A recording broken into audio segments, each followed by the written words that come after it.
नमस्कार Manoja my stories को आपण मानक स्वागत। आज आसतु बिना गैस रे चटपटा तेंतुली आचार बनैबा।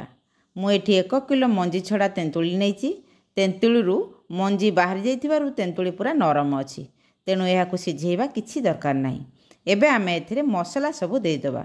1 किलो तेंतुली रे मु देई दउची 2 चम्मच भजा लंका गुंड, 2 चम्मच जीरा गुंड, 2 चम्मच पानमधुरी गुंड, 2 चम्मच सोरिष गुंड, 1 चम्मच मेथी गुंड, 1 चम्मच हलदी गुंड, स्वाद अनुसार लुण और 1 चम्मच कला लुण।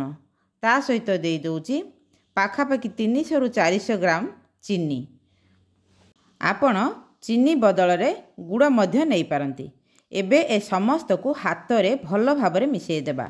जेहेतु मु याकू गैस रे प्रस्तुत करूना, तेणु लुण चीनी आउ सबु मसला तेंतुली रे मिसिबा को टिके समय लागिबो, किंतु पानी रो व्यवहार हेउ नथिबारु एहा वर्षे 2 वर्ष पर्यंत नष्ट हेबार संभावना नाही। एबे एहाकू किछि समय पई घोड़ेई देबा। तापरे एथिरे सोरिष तेल देई भल भाबरे पुणी थरे गोळाई देबा। तेल चीनी और लुण मिसी गले सेथिरे तेंतुली तरली सबु मसला सहित भल भाबरे मिसी जिवो। एबे एहाकू प्राय 10-12 घंटा पर्यंत एमिति घोड़ेई रखिदेबा।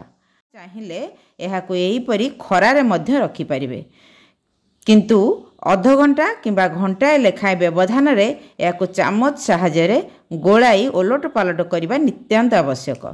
10-12 घंटा परे देखंतु तेंतुली आचार आमर पूरा प्रस्तुत। खूब सुंदर बास्ना आसुची, पाटिरु लाळ गड़ीगला परी। एबे एहाकू गोटे एयर टाइट काच जार रे भरी रखिदेबा।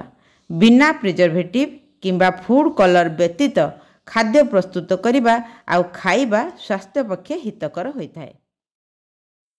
आशा करे वीडियोटी आपण मानकु निश्चय भल लागिथिबो।